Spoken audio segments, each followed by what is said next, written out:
If you want something out of life, if you want to change yourself, if you want to acquire something, if there's some goal that you want to reach, that is really not easy as some people will make us feel. That living your dream, changing your behaviors, overcoming negative habits, it's challenging. It's hard. Most people go through life never discovering what their talents are. Most people never develop their talents. They have skills and abilities, but if you don't nurture them, if you don't develop them, they will never serve you. Your gifts can take you many places if you develop your gifts. Most of us don't like to do those things that come easy to us. I've always loved to talk to people. I decided, taking this advice, to develop my skills as a speaker. And my gift has developed and it's taken me many places. You have something that you brought to the universe, and that if you decide that my life deserves my developing this, what I do well, and becoming the best at it, and mastering myself, and seeing what I have within me, if you decide to drop your buckets where you are and develop your gifts, I grant you, you'll never ever be without. I grant you that your gifts will take you places that will literally amaze you. I grant you that if you begin to work to develop your gifts, you'll develop a strong sense of happiness. You'll get a larger vision of yourself, because part of beginning to get a larger vision of yourself, all of us need some area of our lives where we can have a feeling of competence. That people know when they think about this area, that's something you do. That you eat and sleep that, and that you do that, and people know it, and you know it, and you know that you know this. If you don't know anything else, you know this. So you've got to work on it. When other folk are having a good time, you've got to have the strength of character to concentrate, to read, to digest information. If you decide in any particular area that you're concerned about, to make a conscious, deliberate, determined effort to read one book a month in that area, in 5 years, you'll be among the top 5% experts in the world.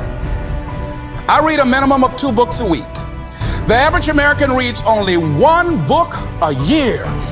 If you decide that area that you love, that you are going to master that particular area, in this era of accelerated change, overwhelming complexity, and tremendous competition, as you begin to develop and expand your skills and your talents and your vision of yourself, you will always be in control of your destiny.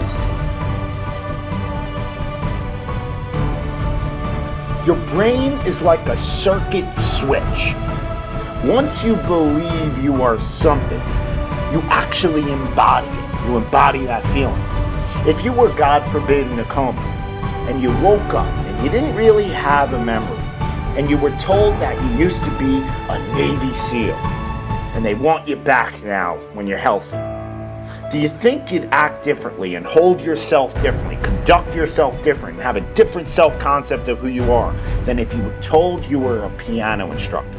Being successful in life is all about having the proper belief system in who you are.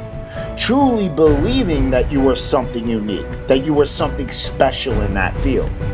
If you truly believe inside of you that you are one of the best actors in the world, you will be entirely different than if you're like, I hope I'm good. Your expressions will be totally different. Your tone of voice. You'll talk in a more convincing fashion. You'll use your natural voice instead of a scripted one. You'll be more emphatic. You'll be more real, more relatable. Our brain is like a circuit. And so if we introduce it with the proper wiring, you're going to go straight to your target. If you're unsure about who you are, then your dreams, your goals, they will never become a reality. Everyone has mental doubts in life, internal conflicts. Even the most successful people that you look up to, but they don't live there. It's how you handle those negative thoughts in that exact moment and overwhelm them with positive action. And that comes with this utmost confidence in yourself that you can handle the situation. Trust in yourself that you are better than the moment. The greats think differently. The greats see differently, right? The greats have a different worldview. The greats, they approach the game in a totally different way. So I need you to do me a huge favor. I need you to think about what you're thinking about when your effort is low. Because if you can get this, you can get any success you want in life. You can have anything you want in life if you can get this. The next time you give a low effort, right? You give it 70% or 50% or 30%. I want you to think about what you're thinking about when your effort is low. If your effort is low, you're probably not thinking about the opportunity. You're probably thinking about the obligation. And when you think about E.T., how you stay pumped up, E.T.'s how you stay on fire, E.T., how you always driven, even in the midst of trials and tribulations, even in the midst of your haters, when people try to break you and tear you down, E.T., how you stay strong. I keep thinking about the opportunities. Every single day, I'm thinking about the opportunities, and I'm not looking at this thing as an obligation. I'm not looking at this thing as something that I have to do, whether I'm forced to do, right? Something that somebody's making me do. Every time I wake up, I'm thinking, I'm alive, baby, get some today. This is an opportunity. If you want what you've never had before, if you want to do what you've never done before, if you want to be what you've never been before, change your mentality. And I want you to see that effort goes up when you look at it as, I got an opportunity of a lifetime. But you should be excited about the fact that you have an opportunity.